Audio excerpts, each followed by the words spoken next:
خان صاحب 22 سالہ جدوجہد میں آپ اپوزیشن میں رہے ہیں اور اب کوئی 2.5 سال سے آپ حکومت میں ہیں، تو سر کیا خیال ہے کہ اپوزیشن مشکل ہے یا حکومت کرنا زیادہ مشکل ہے؟ دیکھیں پارس، زندگی ایک سٹرگل کا نام ہے. آپ سکول میں محنت کرتے ہیں، یونیورسٹی چلے جاتے ہیں، کیونکہ سکول میں اپنے محنت کی ہوتی ہے، آپ یونیورسٹی جاتے ہیں، وہاں کی ہوتی ہے، آپ کو نوکری مل جاتی ہے، اور پھر ڈیپینڈ کرتا ہے کہ آپ اپنی زندگی میں کتنی محنت کرتے ہیں، اتنا اوپر چلے جاتے ہیں. تو ہر چیز کا ہر ایک سٹرگل کا آپ کو ایک ایکسپیرینس ملتا ہے. تو میری اپوزیشن کی سٹرگل تھی، وہ جو میں نے چیزیں اس میں سیکھی، اگر وہ اس سٹرگل سے میں نہ گزرتا تو یہ جو 2 سال میری زندگی کے سب سے مشکل سال تھے، کیونکہ جس طرح کا ہمیں پاکستان ملا وہ اتنا مشکل تھا، اتنے زیادہ فرنٹس تھے، ادارے تباہ، ملک بینکرپٹ، ہمارے روپے کے اوپر پریشر. میں یہی جاننا چاہ رہی ہوں، کبھی آپ نے سوچا، آپ کو یہ آئیڈیا تھا کہ آپ کو کن مسائل کا سامنا ہوگا؟ بیوروکریسی کیسے روڑے اٹکائے گی، مافیاز کیسے مہنگائی کریں گے، یہ اپوزیشن پارلیمنٹ کو چلنے نہیں دے گی، اور سر اصلاحات وہ تو جویشی لانے کے برابر ہوگا. مجھے بالکل آئیڈیا تھا، مجھے پتا تھا کہ بڑا مشکل وہ نظر آ گیا تھا نا جی. جب انہوں نے 4 گنا زیادہ پاکستان کا قرضہ بڑھایا، یعنی جب 2008 اور 2018 کے بیچ میں 6,000 ارب سے 30,000 ارب پہ جب پاکستان کا قرضہ گیا، تو وہ تو کوئی جینیس کی ضرورت نہیں ہے کہ اس کے بعد تو ہمیں پتا تھا کہ ملک مشکلوں میں پڑ گیا. چاروں طرف سے پیسے دینے ہیں، قرضے کسی اور نے لیے ہوئے ہیں، اور ہمیں اب جب تک آمدنی بڑھتی نہیں ہے تو خرچے دوبارہ ہیں. جب خرچے کم ہوتے ہیں ملک میں تکلیف ہوتی ہے. کیسا لگتا ہے جب آپ دوسرے ممالک میں جا کے پاکستان کے لیے پیسے مانگتے ہیں، قرضہ مانگتے ہیں؟ سر یہ ملک کی توہین نہیں ہے؟ ملک کا وقار بالکل صفر نہیں ہو جاتا؟ کاش کہ ہم اپنے پیروں پہ کھڑے ہو سکتے تو یہ نوبت نہ آتی. آپ کے جو آگے 2.5 سال ہیں، کیا اس میں کم از کم یہاں پہ یہ تبدیلی ہم دیکھ سکیں گے سر؟ ہاں بالکل، بڑی ایک شرمندگی ہوتی ہے، اور ہوئی مجھے شروع میں، کیونکہ ہمارے پاس پیسے ہی نہیں تھے. جس طرح میں نے کہا کہ جب جو کرایہ دار آ رہا ہے، کوئی پیسے مانگنے آ رہا ہے، ہمارے پاس تو پیسے ہی نہیں تھے. ہمارا تو جو فورن ایکسچینج ریزروز ہے وہ 0 پہ پہنچ چکے تھے. تو جب لوگ مانگ رہے تھے تو پھر ہمیں باہر کے دوست ملکوں کے پاس جانا پڑا، پیسے مانگنے پڑے. حالانکہ وہ ہمارے دوست بھی ہیں، لیکن شرم تو پھر بھی آتی ہوگی سر، یہ کوئی اچھا کام تو نہیں ہے جو آپ ایک دوست کے پاس جائیں، آپ دوست چھوڑیں، بھائی بہن کے پاس جائیں، پہلی دفعہ قرضہ مانگیں، چلیں وہ دے دیں گے. دوسری دفعہ جب آپ تیسری دفعہ جائیں گے تو وہ آپ کے قریبی دوست بھی آپ کو ایک بری نظر سے دیکھیں گے. تو بہرحال ایک تو وہ تھا. لیکن میں صرف آپ کو یہ کہنا چاہتا ہوں، جب آپ نے کہا نا کہ کیا مجھے اندازہ تھا، بالکل اندازہ تھا، لیکن اتنا اندازہ نہیں تھا کہ مثلا مجھے بجلی کا پوری طرح اندازہ نہیں تھا. بجلی کا جو اوپر سرکولر ڈیٹ تھی، ہم بجلی اب بنا رہے ہیں مہنگی اور بیچ رہے ہیں لوگوں کو اس قیمت میں جس میں خسارہ بڑھتا جا رہا ہے. مثلا 17 روپے پر یونٹ ایوریج بجلی بن رہی ہے اور بیچ رہے ہیں 14 روپے پہ. تو جو 3 روپے ہے وہ جا رہا ہے سرکولر ڈیٹ پہ. تو قرضے چڑھتے جا رہے تھے، اور وہ اب آپ بجلی کی قیمت بڑھاتے ہیں تو لوگوں کے اوپر اور پریشر، انڈسٹری کے اوپر پریشر. اگر قیمت نہیں بڑھاتے قرضے بڑھ جاتے ہیں. تو یہ اس کا مجھے اندازہ نہیں تھا. سر میں مہنگائی پہ بات کروں گی، آپ کو اندازہ تھا کہ آپ کا ہوم ورک بھی تھا، آپ نے اس طرح کی تیاری بھی کی تھی، چونکہ آپ نے ہمیں امیدیں بہت دلائی تھی پوری قوم کو. لیکن پارس، لوگوں نے مجھے یہ تو نہیں کہا تھا کہ جس دن آپ آئیں گے ایک سوئچ آن کریں گے ملک ٹھیک ہو جائے گا. سر آپ نے کنٹینر پہ یہی باتیں کی تھی نا کہ میں آتے ہی تبدیلی لے آؤں گا، اور آتے تبدیلی آئی ہیں. کیا؟ اب میں آپ کو بتاتا ہوں. دیکھیں، پہلے تو چیز یاد رکھیں کہ آپ 5 سال کے لیے آتے ہیں. جب آپ پرومس کرتے ہیں نا کہ میں یہ کروں گا، تو لوگوں کو آپ 5 سال کی ٹرم دیتے ہیں کہ 5 سال کے بعد میں یہ کروں گا. تب جج کرتے ہیں اور تب آپ کو فیصلہ کرتے ہیں اگلی الیکشن میں ووٹ دینا ہی نہیں. لیکن اب میں آپ کو بتاؤں کہ تبدیلی کیا آئی ہے. پہلی دفعہ پاکستان کی تاریخ میں جو بڑے بڑے نام تھے جن کو کوئی ہاتھ نہیں لگا سکتا تھا، وہ جیلوں کے چکر لگا رہے ہیں. اور ساری جنگ ہے کہ عمران خان اتنا برا، اس سے برا آدمی نہیں ہے. وہ صرف ایک وجہ سے ہے کہ سارے مل کے جو بڑے بڑے ڈاکو ملک اکٹھے ہو گئے ہیں، ان کو صرف ایک عمران خان سے ہے کہ یہ ہمارے کیوں نہیں ہماری بلیک میل میں آ کے ہمیں ایک NRO دیتا. سو یہ پہلی دفعہ ہوا ہے.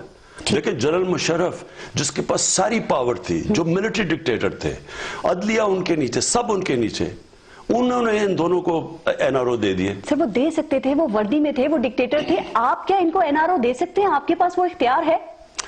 NRO کیا آج ہم ان کی جو شکیں مان لیتے, جو انہوں نے ہمیں فیٹف کے اوپر بلیک میل کیا, وہ جو نیب کے اوپر انہوں نے 38 ہے نیب کی شکیں, اس میں انہوں نے 34 شکوں کے اندر تبدیلی.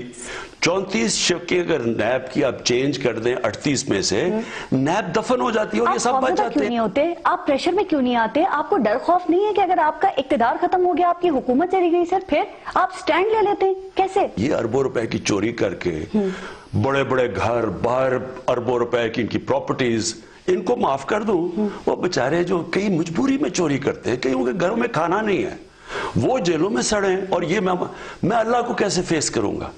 دیکھیں ہمارے نبی صلی اللہ علیہ وسلم کا قول ہے کہ تمہارے سے پہلے بڑی قومیں تباہ ہوئی, جدھر طاقتور یہ چوروں کے لیے, بڑے ڈاکوؤں کے لیے NRO مل جائے, اور غریب لوگ بچارے جیلوں میں گلیں, کئی بچارے مر جاتے ہیں, ان کے کیس ہی نہیں لگتے. یہ جو ہو رہا ہے نا, یہ سارا NRO کا ڈرامہ, یہ جو سارے اکٹھے ہوئے ہیں, یہ جو سرکس لگی ہوئی ہے, یہ پاکستان کی ایک ڈیفائننگ مومنٹ ہے, فیصلہ کن وقت ہے. ہم اگر یہ قوم اس پریشر میں آ گئی, اور اگر اس قوم نے وہ کیریکٹر نہ دکھایا انصاف کرنے کا, اس قوم کا کوئی فیوچر نہیں ہے. وہ کہتے ہیں خان صاحب ضدی ہیں, وہ ہمیں غصے میں تڑیاں لگاتے ہیں, ان میں فلیکسیبلٹی نہیں ہے, وہ بات نہیں سنتے. میرے جو ایک ہی رول ماڈل ہیں وہ نبی صلی اللہ علیہ وسلم ہیں.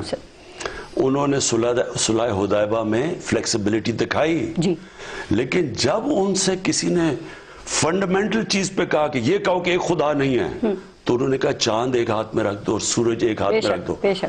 یعنی فنڈامنٹل چیزوں پہ آپ کمپرومائز نہیں کرتے. میں آج ان کو NRO دے دوں, میں پاکستان کے مستقبل کو بھی تباہ کروں گا, میں اپنی آخرت تباہ کروں گا. ٹھیک سر, مجھے یاد ہے آپ نے میرے ایک انٹرویو میں کہا تھا کہ اگر مجھے اللہ نے موقع دیا تو میں ان سب کو پکڑ کے جیلوں میں ڈالوں گا, اور پھر تم نے میرا انٹرویو کرنا ہے. تو اللہ نے آپ کو بھی موقع دے دیا اور مجھے بھی آپ کے انٹرویو کا موقع مل گیا. سر آپ نے پوری کوشش کی ان کو جیلوں میں ڈالنے کی, لیکن 1 روپیہ بھی ریکور نہیں ہو سکا. تو مقصد صرف ان کو جیلوں میں ڈالنا تھا, یا پھر ان کی کرپشن بھی بے نقاب کرنا تھا؟ کرپشن بھی پکڑی جاتی جو الزامات تھے ان پہ. دیکھیں پہلی چیز پارس, میں ایک چیز آپ کو واضح کر دوں, یہ ان کے اوپر کیسز میں نے نہیں بنائے. اور یہ کیا آج ان کو کوئی پہلی دفعہ کرپٹ کر رہا ہے؟ آپ ان کے دور میں ان کے جو 11 سال تھے, ان کے بیان ایک دوسرے کے سن رہے. اسد زرداری کو جیل میں نے ڈالا تھا, نواز شریف نے کرپشن میں ڈالا تھا. نواز شریف کے اوپر حدیبیہ پیپر مل کا اوپن اینڈ شٹ کیس میں نے نہیں بنایا تھا, پیپلز پارٹی نے بنایا تھا. ان دونوں کے بیان پڑھ لیں جو انہوں نے ایک دوسرے کے اوپر کہے ہیں. کرپشن تو یہ 30 سال سے کر رہے تھے.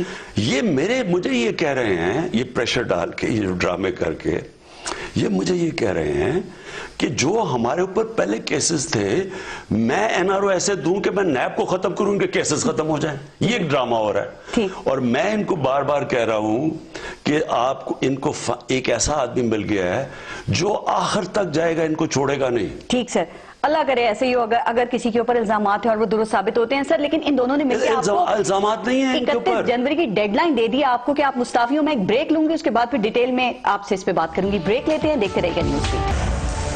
Welcome to News Beat. ہمارے ساتھ موجود ہیں وزیر اعظم پاکستان جناب عمران خان صاحب. سر جو PDM ہے اس نے آپ کو 31 جنوری کی ڈیڈ لائن دی ہے کہ آپ مستعفی ہو جائیں, تو کیا آپ استعفیٰ دیں گے یا دے رہے ہیں؟ کیونکہ وہ کہتے ہیں ورنہ دمادم مست کلندر ہوگا. دیکھیں پہلے تو یہ اس آدمی سے بات کر رہے ہیں جس کی 22 سال کی سٹرگل ہے. مینار پاکستان صرف تب بھرتا ہے جب پبلک چل کے آئے. آپ اپنے کارکنوں سے مینار پاکستان کو نہیں بھر سکتے. آپ صرف جب پبلک فیصلہ کرتی ہے نا نکلنے کی, تب بھرتا ہے. تو میں نے 4 دفعہ مینار پاکستان بھرا ہے. میں 2011 سے نواز شریف کو چیلنج کر رہا ہوں کہ تم کہتے ہو تم اتنے پاپولر لاہور میں مینار پاکستان جلسہ کرو. وہ نہیں کرتا تھا, اس کو پتا تھا کہ لاہور کے لوگ نکلتے نہیں ہیں. اب لاکھوں لوگوں کا دعویٰ کر رہے ہیں, آپ کے پاس انٹیلیجنس رپورٹ آئی ہوں گی نا, ان کے جلسے میں کتنے لوگ تھے؟ وہ ورچوئل کی بات کر رہے ہوں گے. ایک تو ورچوئل ہوتا ہے نا, آج کل ورچوئل جلسے ہوتے ہیں. اور پھر وہ عثمان بزدار نے بڑی اچھی بات کی, ہو سکتا ہے کہ سوشل ڈسٹنسنگ کر رہے تھے, اس لیے فاصلے تھے. دیکھیں ان کے اب بیٹے آ گئے, بچے آ گئے دونوں کے, دونوں کے جنہوں نے 30 سال لوٹا ان کے اب بچے آ گئے. اب بچوں کا کوئی تجربہ ہی نہیں ہے, انہوں نے ابھی سے نکلے تھوڑے سے, انہوں نے سمجھا کہ ان کے ساتھ بڑی پبلک ہے, انہوں نے وہ کیا. اور میں کہتا گیا, میں نے تو ملتان میں بھی ان کو کہا صرف اب مصیبت یہ کرونا پھیل رہی تھی اور اس کی وجہ سے ہمیں لوگوں کی جانیں بچانی تھی, اس لیے ہم ان کو اجازت نہیں دے رہے تھے.